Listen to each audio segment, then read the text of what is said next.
Hi, I'm Kavya, this is Tech2 Science, and today we're going to talk about sex. But get your mind out of the gutter, this is after all a science show. One of the reasons Mother Nature made sex so enjoyable for most of us is so we'd have a lot of it, produce a lot of babies, ensure the survival of our species. There have been some exceptions like earthworms and reptiles, but up to this point we've learned that reproduction has rules. In mammals, it took two different animals of two different genders to reproduce and have a baby. But just days ago, a team of Chinese researchers proved that this norm can in fact be broken. They produced healthy babies from a group of female mice in the first successful experiment of its kind. Scientists took some DNA from two mice of the same sex, tweaked it in a few places, and put them into special kinds of stem cells whose DNA was scooped out. With some crafty biology, the scientists fused these mother-mother and father-father pairs and made more than 200 healthy zygotes, as they call it. Surrogate mice mums were implanted with these tiny tots and carried them for 20 days. Yes, mice pregnancies last 3 weeks, imagine that.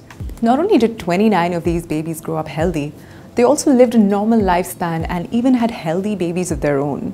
This is a breakthrough in more than one way. Mice are mammals, like you and me. Sure, there's going to be a tsunami of ethical and moral issues that may never allow a study like this in humans. However, not everything has to go as far as baby making now, does it?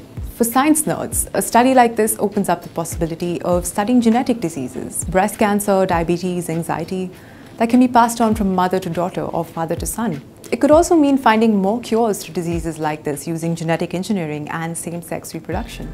This is as big a milestone today and just as incredible as Dolly, the first cloned sheep. Remember Dolly? These babies born from two mothers stand in a long line of recent breakthroughs that show just how far we've come with gene editing and genetic engineering. There's talk and evidence that we could wipe out an entire species of malaria-causing mosquitoes in gene drives that use gene editing.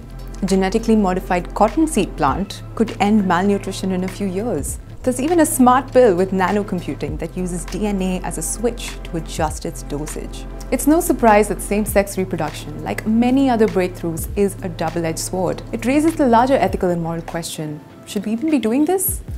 Who gave us the right to play God? There's no denying that the whole thing is unnatural. Some experts are even calling it Frankensteinish. Do you agree? Tell us in the comments below. And if you like this video, do share it. Subscribe to our channel. We have a lot more from the world of science and tech coming your way on Tech.